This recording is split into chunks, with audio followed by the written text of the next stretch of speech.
मेरे सभी सम्मानित मदरसा आधुनिकरण शिक्षक साथियों को मेरा नमस्कार।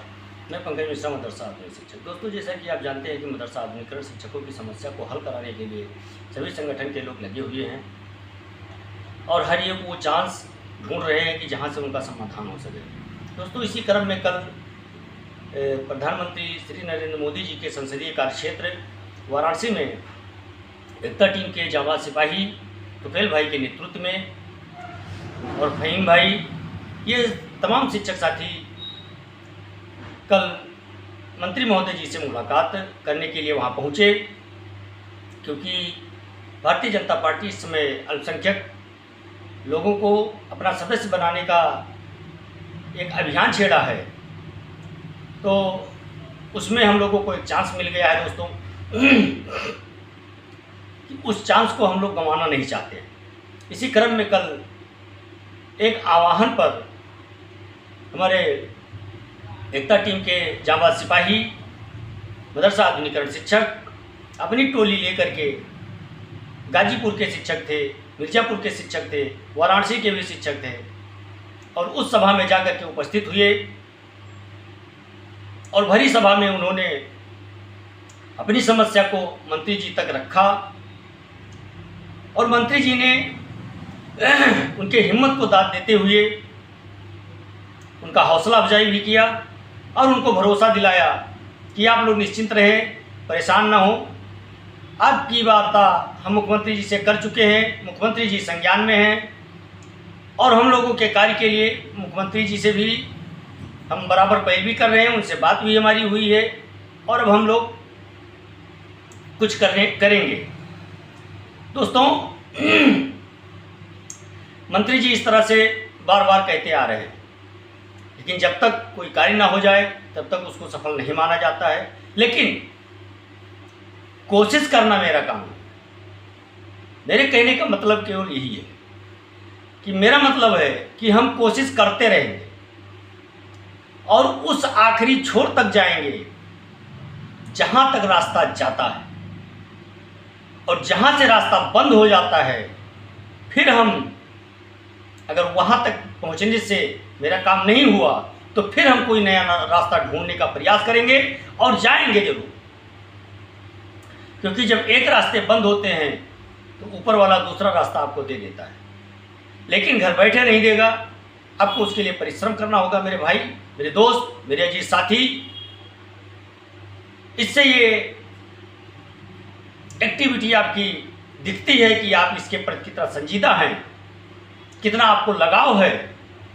और दोस्तों, काम सबके पास है, खर्चा खर्चा सबका होता है, लेकिन कुछ लोग पूरा दिन बैठ कर के चौराहे पर पान, बीड़ी, सिगरेट, गुटखा आदि में ख़त्म कर देते हैं।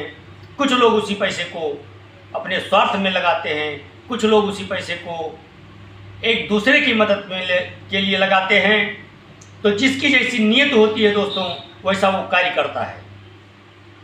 हालांकि सभी लोग एक जैसे नहीं हो सकते हैं, लेकिन ये मदरसा आधुनिकरण शिक्षक है साहब, ये लड़ना भी जानता है और जीतना भी जानता है। ये लड़ेगा भी और जीतेगा भी।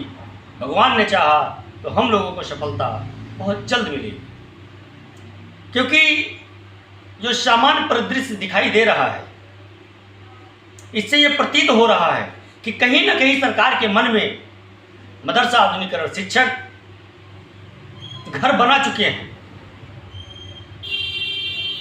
बस अगर कुछ नहीं हो पा रहा है तो सरकार फैसले नहीं ले पा रही है, उसकी क्या मजबूरियां हैं, कोई मजबूरी भी हो सकती है जिसकी वजह से वो हम लोगों का फैसला नहीं ले पाती है।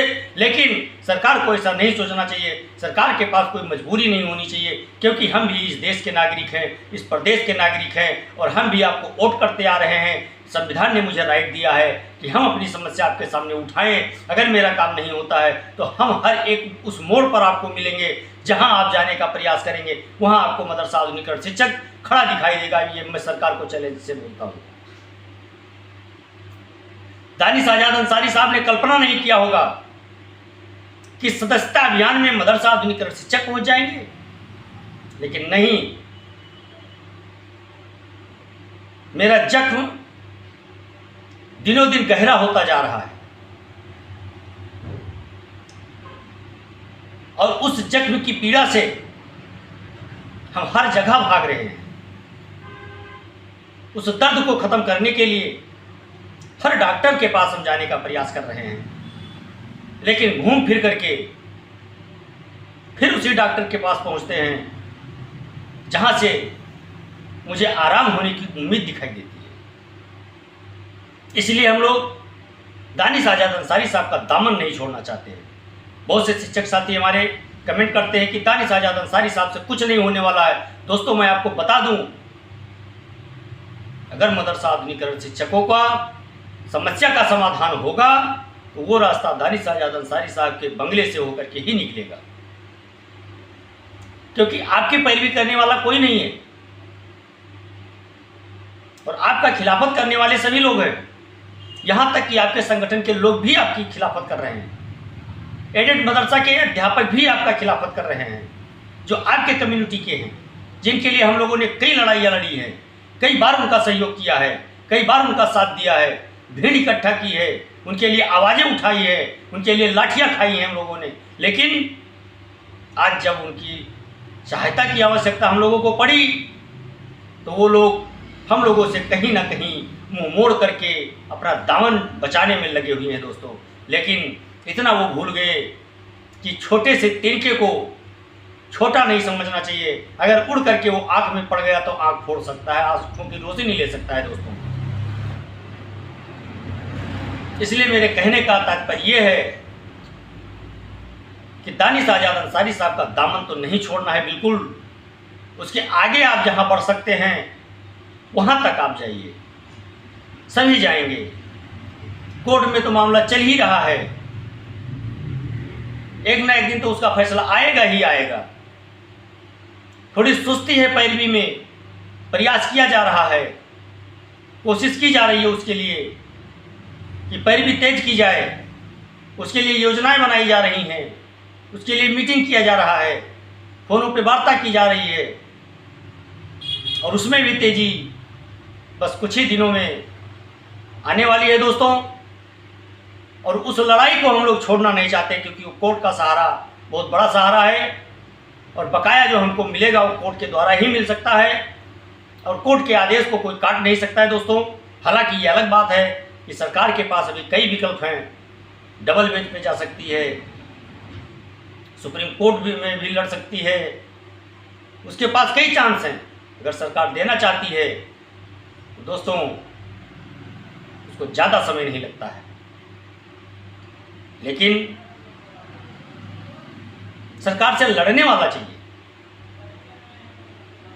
देखिए, आपने देखा है कि अभी हाल ही में 1-2 दिनों के पहले सरकार ने कई फैसले लिए हैं और वो फैसला कोर्ट के माध्यम से भी था और संघर्ष का भी नतीजा था कि उन्होंने लड़ाई अपनी बंद नहीं की, बैठे रहे धरने पर और आज वो लड़ाई उनकी सफल होती दिख रही है दोस्तों।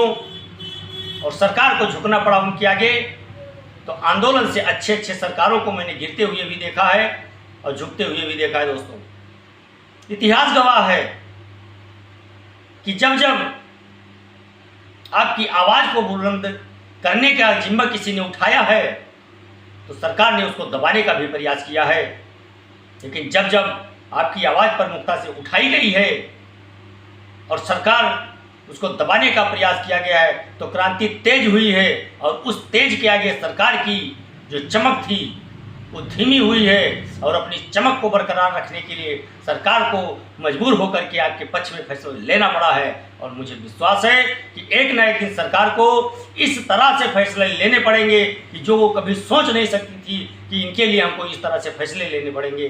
लेकिन आज सरकार हम लोगों के विपरीत है, चाहे हम लोग अपनी बात प्रमुखता से रख ना पा रहे हों, इससे विपरीत हो, या सरकार जानबूझ करके हम लोगों को इग्नोर कर रही हो इसलिए विपरीत हो। लेकिन कुछ भी वो हम लोगों का कार्य नहीं हो रहा है ये हम जानते हैं। हमारा 7 सालों का पैसा नहीं मिल रहा है ये हम जानते हैं। हमारा परिवार भूखों मर रहा है ये हम जानते हैं। हम कर्ज से डूबे हुए हैं। हमारे शरीर का एक एक कतरा कर्ज में डूबा हुआ है ये हम जानते हैं, लेकिन सरकार को ये नहीं मालूम है कि हम लोग किस तरह से अपनी जीवन लीला इस समय जी रहे हैं, अपने जीवन को चला रहे हैं, अपने परिवार को संभाल रहे हैं। सरकार को भी सोचना चाहिए कि हम लोग उसी देश के नागरिक हैं, इसी प्रदेश के नागरिक हैं, और हम लोगों का कार्य नहीं हो रहा है क्योंकि हम शिक्षक हैं। उन बच्चों को समाज की मुख्यधारा से जोड़ने का कार्य करते हैं जो केवल दीनी तालीम पाते थे, और उनको अब दुनियावी तालीम दे करके समाज की मुख्यधारा से जोड़ने का कार्य कर रहे हैं दोस्तों। और मुझे विश्वास है भगवान ने चाहा तो हम लोग कामयाब जल्दी होंगे। आप लोगों से निवेदन करेंगे कि आप लोग परेशान ना हो, विचलित ना हो, बिल्कुल ना घबराएं। हम लोगों का कार्य एक ना एक दिन निश्चित होगा दोस्तों। नमस्कार, जय हिंद, जय भारत।